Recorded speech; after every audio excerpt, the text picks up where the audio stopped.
مقبرة عظيمة تفوق كل ما قد بني من قبل. يا فرعون مصر خوف صاحب الجلالة، أنا صممت لك بقى مقبرة عظيمة على شكل هرم، ارتفاعها أعلى من ارتفاع الهرم بتاع المهندس من-حتب اللي بناه الملك بتاعه زوسر. سيكون شيئا فريدا رائعا عندما تتمطى الشمس وتتثاءب فوق لونه الأبيض. ليكن عملا لا تشرق الشمس على مثله أبدا، وليكن هذا الهرم وجه مصر الذي يلوح عبر السماء الواسعة وتراه الدنيا. يفنى كل شيء ويبقى هو إلى آخر الزمان. سيشرق وجه خوفو على الصحراء ويغمر بهاء الملك وجه الأرض ليبقى بهيا عظيما في الحياة الأخرى. سيدي الملك فرعون مصر، الهرمين بتوع الملك سنفرو اللي بناهم في دهشور هيبقوا ولا حاجة جنب الهرم الكبير بتاعك اللي هبنيهولك في هضبة الجيزة، هيبقى في وش حدائق الأهرام. بالفعل يا سيدي، وزير مصر مستر سليم والتصميم جاهز وفي انتظار موافقة ملكنا ملك مصر خوفو ابن الملك سنفرو. ما هذه الأصوات أيها الوزير؟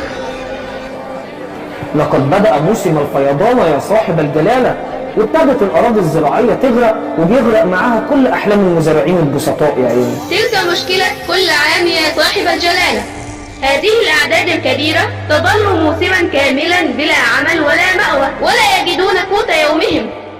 أنا لا أستطيع أن أجلس فوق هذا المقعد ويخفق قلبي بالحياة بين ضلوعي وهناك رجل واحد في وادي النيل لا يجد خبزا. يا سيدي المشكلة دي بتتكرر كل فيضان ومش عارفين نحلها ازاي، غير اننا بقى نمنع النيل من انه يفيض. لا أيها الوزير، لقد وجدت حلا لهذه المشكلة المستديمة يحقق الأمن للجميع. إن العمال المهرة الذين سيقومون بقطع الأحجار وصقلها وتهذيبها سيحتاجون فيما بعد إلى من ينقلها من المحاجر إلى موقع بناء الهرم. هذا صحيح يا صاحب الجلالة فرعون مصر. إذن يقوم العمال بقطع الأحجار طوال العام، وعندما يأتي الفيضان تكون قد تجمعت لديهم مجموعة كبيرة من الأحجار. عندئذ يقوم المزارعون بنقلها إلى موقع البناء ويصرف لهم الطعام والملابس ويوفر المأوى لهم. تصدق فكرة؟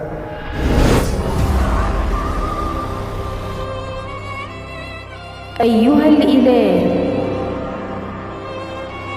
ها نحن نصلي لك ليكن وجهك ملء العالم وليشرق نورك عبر الظلمات. لقد خلقت النيل ليروي مصر، فلتكن هذه مشيئتك ولتحمل خبز العالم نقيا. يا معلم صدقني مش هينفع، ده اخر كلام عندي، بس خد بالك ان دوت مشروع قومي لمصر، يعني لو هتشارك فيه اسمك هيتحفر على المعابد وهتدخل التاريخ. ما هو بس يا ريس سمرة انت طالب عدد عمالة كتير وده هيكلف القصر كتير قوي. انت تقريبا عاوز مصر كلها تطلع تشتغل معاكم في الهرم. بالظبط كده يا معلم، هو دوت المطلوب. احنا محتاجين نحاتين وفلاحين كتير. هتعرف تجمع الاعداد دي كلها ولا اشوف حد غيرك في كفر الجبل او النزله؟ تشوف حد غير ازاي بس؟ كل المطلوب موجود، بس هتتصرف ازاي في الاكل والشرب للجيش ده كله؟ الملك خوفو هياكلهم احسن اكل واحسن شرب وهيلبسهم هدوم جديده كمان. يبقى كده انت تورد لنا 11 عجل جاموسه على بقري كل يوم و22 خروف و22 معزه، والخضار والفاكهه خلاص انا اتفقت عليهم، بس عاوز كل حاجه تكون 100 100 وعلى الفرازه يا معلم. عيب عليك يا ريس سمرة، هيوصلك احسن حاجه. طيب والعيش يا ريس سمرة اتفقت عليه ولا لسه؟ انا اتفقت مع فرنة المعلم حبسوت قريبه من مشعل، وهو هيورد لنا كل العيش اللي نحتاجه سخن وطازه. طيب ما توصلي بقى على الواد ابني يشتغل معاكم في الهرم اللي هتبنوه ده صنايعي شاطر ويعجبك. من عينيا، ابعتولي بس اعمل له ابلكيشن واشوف مهاراته ايه. يعني ايه الابلكيشن اللي هتعمله له ده يا ريس؟ متقلقش، دي حته برديه كده يملاها وهنشغله بعدها على طول في الهرم. ها يا ريس سمرة يا رئيس عمال الهرم، خلصت اللي اتفقنا عليه ولا لسه؟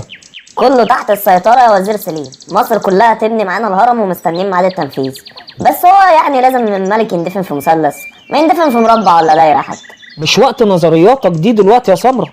قولي النحاتين في محاجر أسوان وطرة قطعوا الحجارة بالأشكال المطلوبة. قطعوها وجاهزة على النقل يا وزير سليم. مستر سليم الوزير، إن مشروع طاقة الكونية وتحويل طاقة المياه الكهرومغناطيسية إلى الكهرباء اللاسلكية يحتاج إلى بناء 3 أهرامات برؤوس ذهبية، وليست هرما واحدا فقط، حتى نستطيع إرسال طاقة إلى الغلاف الجوي ونستقبله واسطة المسلات الحجرية المطلية بالذهب. عارف يا صوفي، لكن احنا نبني هرم واحد دلوقتي ونسيبهم هم يبنوا الهرمين التانيين. المشروع ده لو اتحقق وتنفذ صح في الماضي هنا مش هنحتاج لكهرباء في أسلاك تاني، ومفيش دفع فواتير كهرباء. الكهرباء بعد كده في المستقبل هتبقى ببلاش. احنا هننقل الحجارة دي ازاي؟ الهرم ده كبير قوي، ده احنا قدامنا ولا 20 سنة عشان ننقل كل الحجارة دي من أسوان وطرة. أنا هقول لك يا سمر، صوفيا لقت حل لمشكلة نقل الحجارة سهلة وسريعة. احنا نحفر ممرات وقنوات مائية مدروسة بدقة وتوصل لغاية الهضبة اللي هنبني فيها الهرم.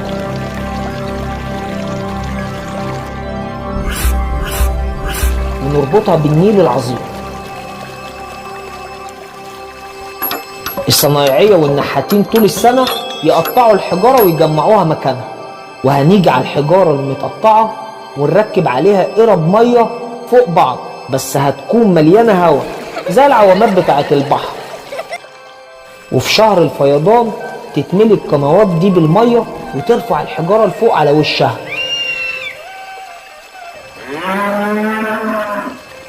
وهنا هيجي دور الفلاح البسيط، ومهمته هي سحب ونقل الأحجار من المحاجر لموقع بناء الهرم.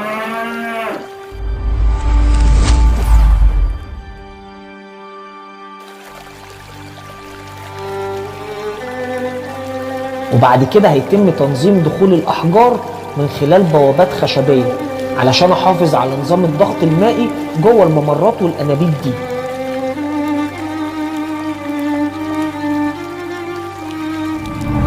بعد كده المية هتتولى رفع ونقل الأحجار لوحدها من خلال بوابات هنصممها تفتح وتقفل بطريقة بسيطة.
ولما هتوصل الأحجار للمكان اللي هتتحط فيه نبدأ نفرغ المية من حواليها ونشيل العوامات علشان تستقر الحجارة في مكانها.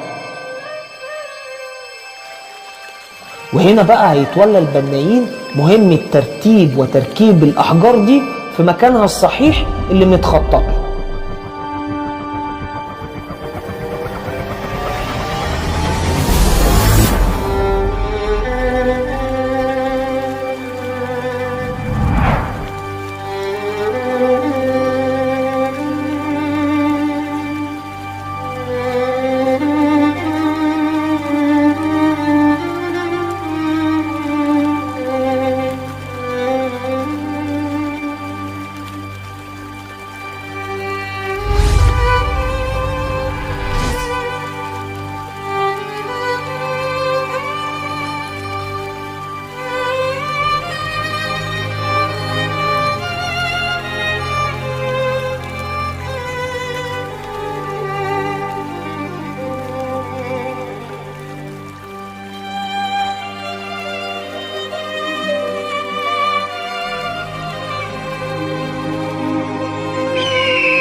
وبكده نكون نقلنا أكبر كمية حجارة بدون أي مجهود كبير وفي وقت قياسي.